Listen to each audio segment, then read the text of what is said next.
ಕಾಲ್ತುಳಿತ ದುರಂತ ಕೇಸ್ಗೆ ಮತ್ತೊಂದು ಸ್ಫೋಟಕ ತಿರುವು ಸಿಗ್ತಾ ಇರುವಂತದ್ದು. ಸರ್ಕಾರಕ್ಕೆ ಪೊಲೀಸರು ಬರೆದಿದ್ರಲ್ಲ ಪತ್ರ, ಆ ಪತ್ರ ಟಿವಿ9ಗೆ ಲಭ್ಯ ಆಗಿದೆ. ಈ ದುರಂತಕ್ಕೆ ಸ್ಫೋಟಕ ತಿರುವು ಸಿಗ್ತಾ ಇದೆ. ಪೊಲೀಸರು ಸರ್ಕಾರಕ್ಕೆ ಬರೆದಿರುವಂತಹ ಪತ್ರದಲ್ಲಿ ಏನಿದೆ ಹಾಗಿದ್ರೆ? ಜೂನ್ 4ರಂದೇ ಅಪಾಯದ ಎಚ್ಚರಿಕೆಯನ್ನು ಕೊಟ್ಟಿದ್ರು ಪೊಲೀಸರು. ವಿಧಾನಸೌಧ ಭದ್ರತಾ ವಿಭಾಗದ ಡಿಸಿಪಿಯಿಂದ ಎಚ್ಚರಿಕೆ. ಭದ್ರತಾ ಸಿಬ್ಬಂದಿ ಕೊರತೆ ಬಗ್ಗೆ ಸಾಲು ಸಾಲು ಅಂಶಗಳು ಉಲ್ಲೇಖ ಆಗಿದೆ. ಡಿಪಿಆರ್ ಕಾರ್ಯದರ್ಶಿಗೆ ಪತ್ರ ಬರೆದಿದ್ರು ಡಿಸಿಪಿ ಕರಿಬಸವನಗೌಡ. ಸಿಬ್ಬಂದಿ ಮತ್ತು ಆಡಳಿತ ಸುಧಾರಣೆ ಇಲಾಖೆಗೆ ಪತ್ರ ಬರೆದಿದ್ರು. ಆ ಪತ್ರದಲ್ಲಿರುವಂತಹ ಅಂಶಗಳನ್ನ ಕೂಡ ನೋಡ್ತಾ ಇದ್ದೀವಿ. ಜೂನ್ 4ರಂದೇ ಅವರು ಪೊಲೀಸರಿಗೆ ಅಪಾಯದ ಎಚ್ಚರಿಕೆಯನ್ನ ಕೊಟ್ಟಿದ್ರು. ಆ ಪತ್ರದಲ್ಲಿ ಸ್ಪಷ್ಟವಾಗಿದೆ, ರಾಯಲ್ ಚಾಲೆಂಜರ್ಸ್ ಬೆಂಗಳೂರು ಕ್ರಿಕೆಟ್ ತಂಡಕ್ಕೆ ಫ್ಯಾನ್ ಫಾಲೋವಿಂಗ್ ದೇಶಾದ್ಯಂತ ಇದೆ. ವಿಧಾನಸೌಧದ ಭವ್ಯ ಮೆಟ್ಟಿಲುಗಳ ಮುಂಭಾಗ ಕಾರ್ಯಕ್ರಮದಲ್ಲಿ ಆತುರವಾಗಿ ಆಯೋಜಿಸೋದು ಬಹಳ ಕಷ್ಟಕರ ಅಂತ. ಜೂನ್ 3ರಂದು ಡಿಪಿಆರ್ಗೆ ಪತ್ರ ಬರೆದಿರುತ್ತೆ ಕೆಎಸ್ಸಿಎ. ವಿಧಾನಸೌಧದಲ್ಲಿ ಆರ್ಸಿಬಿ ಆಟಗಾರರಿಗೆ ಸನ್ಮಾನಕ್ಕಾಗಿ ಪತ್ರ. ಅದು ಸನ್ಮಾನ ಮಾಡೋದಕ್ಕೆ ಅನುಮತಿ ಕೊಡಿ ಅಂತ ಕೆಎಸ್ಸಿಎ ಮನವಿ ಮಾಡಿಕೊಂಡಿತ್ತು. ಆ ಬಳಿಕ ಭದ್ರತೆ ಬಗ್ಗೆ ಅಭಿಪ್ರಾಯ ನೀಡುವಂತೆ ಡಿಸಿಪಿಗೆ ಸೂಚನೆ ಕೊಡಲಾಗುತ್ತೆ. ಆಗ ಡಿಸಿಪಿ ಕರಿಬಸನಗೌಡ ಅವರಿಗೆ ಅಧೀನ ಕಾರ್ಯದರ್ಶಿಗಳೇನು ಪತ್ರ ಬರೆದಿರ್ತಾರೆ, ಅದಕ್ಕೆ ಉತ್ತರವಾಗಿ ಡಿಪಿಆರ್ ಕಾರ್ಯದರ್ಶಿಗೆ ಡಿಸಿಪಿ ಪತ್ರ ಬರೀತಾರೆ.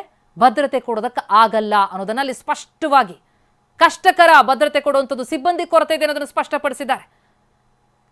ಭದ್ರತಾ ವಿಭಾಗದಲ್ಲಿ ಅಧಿಕಾರಿ ಸಿಬ್ಬಂದಿಗಳ ಕೊರತೆ ಇರೋದ್ರಿಂದ ಬಂದೋಬಸ್ತ್ ಕರ್ತವ್ಯ ತೊಂದರೆಯಾಗುವಂತ ಸಾಧ್ಯತೆ ಇರುತ್ತೆ.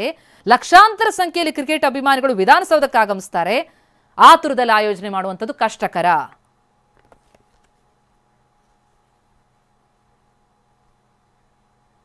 ಜೂನ್ 3ರಂದು ಹಾಗಿದ್ರೆ ಪತ್ರ ಏನ್ ಬರೆದಿರ್ತಾರೆ, ಅದಕ್ಕೆ ಡಿಪಿಆರ್ ಕಾರ್ಯದರ್ಶಿಗೆ ಭದ್ರತಾ ವಿಭಾಗದ ಡಿಸಿಪಿ ಬರೆದಂತಹ ಪತ್ರದಲ್ಲಿ ಏನಿದೆ ಅಂಶ ನೋಡ್ತಾ ಇದ್ದೀವಿ. ಎಚ್ಚರಿಕೆ 1, ಆರ್ಸಿಬಿಗೆ ದೇಶಾದ್ಯಂತ ಅಭಿಮಾನಿ ಬಳಗ ಇದೆ. 2ನೇ ಎಚ್ಚರಿಕೆ ಕೊಡ್ತಾರೆ, ಲಕ್ಷಾಂತರ ಅಭಿಮಾನಿಗಳು ಸೇರುವಂತಹ ಸಾಧ್ಯತೆ ಇದೆ. ಇನ್ನು 3ನೇ ಎಚ್ಚರಿಕೆಯ ಪತ್ರದಲ್ಲಿರುವಂತಹ ಪ್ರಮುಖ ಅಂಶ, ಸಿಬ್ಬಂದಿ ಕೊರತೆ ಇರೋದ್ರಿಂದ ತೊಂದರೆಯಾಗೋ ಸಾಧ್ಯತೆ ಇದೆ. ಜೊತೆಗೆ 4ನೇ ಎಚ್ಚರಿಕೆ, ವಿಧಾನಸೌಧ ಪ್ರವೇಶ ಪಾಸ್ ವಿತರಣೆಯನ್ನ ನಿರ್ಬಂಧಿಸಿ. ಡಿಪಿಆರ್ ಕಾರ್ಯದರ್ಶಿಗೆ ಡಿಸಿಪಿ ಬರೆದಂತಹ ಪತ್ರ ಅದು. 5ನೇ ಎಚ್ಚರಿಕೆ, ಅಧಿಕಾರಿ ಸಿಬ್ಬಂದಿ ವರ್ಗ ಕುಟುಂಬದವರನ್ನ ಕರೆತರುವಂತಹ ಸಾಧ್ಯತೆ ಇರುತ್ತೆ. ಹಾಗಾಗಿ ಕುಟುಂಬ ವರ್ಗದವರನ್ನ ಕರೆತರದಂತೆ ಸೂಚನೆ ಕೊಡಿ. ಹೊರಗಡೆಯಿಂದ ಸಿಬ್ಬಂದಿ ಕರೆಸ್ಕೊಳ್ಳೋದಕ್ಕೆ ನಮಗೆ ಸಮಯ ಬೇಕು. ಭದ್ರತೆಗೆ ಸಮಯಾವಕಾಶದ ಕೊರತೆ ಇದೆ ಅನಿಸ್ತಾ ಇದೆ. ಇದು ಬಹಳ ಪ್ರಮುಖ ಅಂಶ ಆಗತ್ತೆ. ಡಿಸಿಪಿ ಬರೆದಂತಹ ಪತ್ರದಲ್ಲಿದೆ, ಹೊರಗಡೆಯಿಂದ ಸಿಬ್ಬಂದಿ ಕರೆಸ್ಕೊಳ್ಳೋದಕ್ಕೆ ನಮ್ಗೆ ಸಮಯ ಬೇಕು, ಭದ್ರತೆಗೆ ಸಮಯಾವಕಾಶದ ಕೊರತೆ ಇದೆ ಅನಿಸ್ತಾ ಇದೆ. ಬೃಹತ್ ಕಾರ್ಯಕ್ರಮಕ್ಕೆ ತಯಾರಾಗೋದಕ್ಕೆ ಸಮಯ ಬೇಕು ಅಂತ ಸ್ಪಷ್ಟವಾಗಿ ಬರೆದಿದ್ದಾರೆ. ಡಿಸಿಪಿ ಬರೆದಂತಹ ಪತ್ರ ಇದು. ಎಸ್, ಹಾಗಿದ್ರೆ ಡಿಪಿಆರ್ ಕಾರ್ಯದರ್ಶಿಗೆ ಈ ಪತ್ರವನ್ನು ಬರೆದಿರ್ತಾರೆ. ಅಷ್ಟಾದ ಮೇಲೆ ಕಾರ್ಯದರ್ಶಿ ಏನ್ ಹೇಳ್ತಾರೆ? ಸಿಎಂ ಆದೇಶದ ಮೇರೆಗೆ ನಾವು ಅನುಮತಿ ಕೊಟ್ಟಿದ್ವಿ. ವಿಧಾನಸೌಧದ ಕಾರ್ಯಕ್ರಮಕ್ಕೆ ಸಿಎಂ ಆದೇಶದ ಮೇರೆಗೆ ಅನುಮತಿ ಕೊಟ್ಟಿದ್ವಿ ಅಂತ ಜೂನ್ 4ರಂದೇ ಡಿಪಿಆರ್ ಕಾರ್ಯದರ್ಶಿ ಸತ್ಯವತಿ ಅವರು ಹೇಳಿಕೆ ಕೊಟ್ಟಿದ್ದಾರೆ. ಕಾರ್ಯಕ್ರಮಕ್ಕೆ ಕೆಎಸ್ಸಿಎ ನಮಗೆ ಪತ್ರ ಬರೆದಿತ್ತು. ವಿಧಾನಸೌಧ ಕೇವಲ ಸ್ಟಾರ್ಟಿಂಗ್ ಪಾಯಿಂಟ್ ಅಷ್ಟೇ, ಎಲ್ಲಾ ಫ್ಯಾನ್ಸ್ ಸ್ಟೇಡಿಯಂಗೆ ಹೋಗಿ ಅಂತ ಸತ್ಯವತಿ ಅವರು ಹೇಳಿಕೆಯನ್ನು ಕೊಟ್ಟಿದ್ರು. ವಿಧಾನಸೌಧ ಸೂಕ್ಷ್ಮ ಪ್ರದೇಶ, ಹೈಕೋರ್ಟ್ ಇದೆ, ಅಂದ್ರೆ ತೊಂದರೆಯಾಗುತ್ತೆ ಅನ್ನೋದನ್ನ ಎಚ್ಚರಿಸಿದ್ರು ಸತ್ಯವತಿ ಅವರು.